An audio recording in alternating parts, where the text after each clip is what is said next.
Excited to share with you the Powerhouse Holiday Hacks. I don't know about you, but I'm like a little kid at Christmas. Now, whatever you celebrate, whatever the holiday may be, I know oftentimes it can bring out the little kid in us. We're excited about the meaningful connections, the special food, the traditions, perhaps the cards. You know, it's that just time of year where I notice that there's such joy that just oozes out of people, don't you find? And generosity and kindness, which is beautiful. What I want you to be thinking about as a leader is knowing full well that your staff already are just maxed out. And now all of a sudden the holiday season is approaching. How can you alleviate some of the stress for them?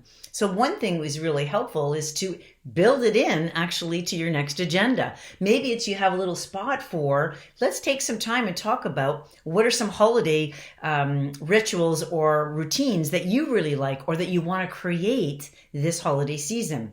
So what it does is it gets people thinking about, what is my number one priority? What is it I want to experience with my family? What kind of mindset do I want to be in? Do I want to be obviously not intense or stressed or feeling afraid we're going to forget something? I want to be able to have this Zen kind of energy. And so that means that I've got to have Zen thoughts, right? So as a leader, it's great to be able to do that hack with your staff about how can I lighten things for them?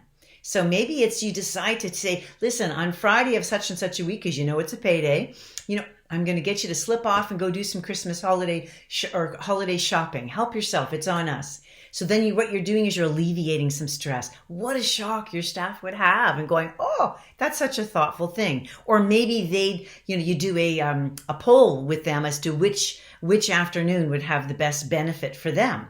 And then the majority, you go with that particular day. Or maybe you say individually to people, between here and here, you can decide. You get to have 2 hours off and just go and enjoy yourself and prepare for the holiday. That to me is a beautiful gift. Imagine what you could do as far as maybe instead of the formal celebration, it may be asking them what would be the nicest thing. I know for me when I worked in teams, it was around breaking bread together. So whether it's via Zoom platform or whatever platform you use, or whether it's in person or whether it's hybrid, it's how do we break bread together? So here's an idea.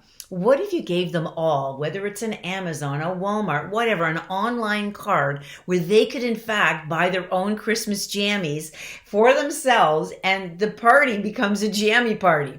Whether it's in person or whether it's online. Talk about really throwing people off and allowing them to let their little kid out and have some fun. I mean, this is a time, as we know, with this mental health tsunami that we're all trying to navigate, we've got to get creative. We can't do the same old, because it isn't the same old. Of course, you know my book. I have to mention it, The Powerhouse in You. This is all about resiliency. This is all about helping people be more confident, be more courageous, and to navigate stressful times. Maybe it's you're going to send them off my book and I'll be sure and sign it specifically for your staff, and I always put Zen tea inside of it.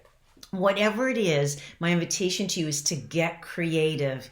Do some things that you have not done before that are really, thought-provoking, that make them realize that you've really put some thought into this. Have yourself a beautiful day. I would love for you to share this with your team. Also to share with other people. I would love to see what your hacks are. Have yourself a great day.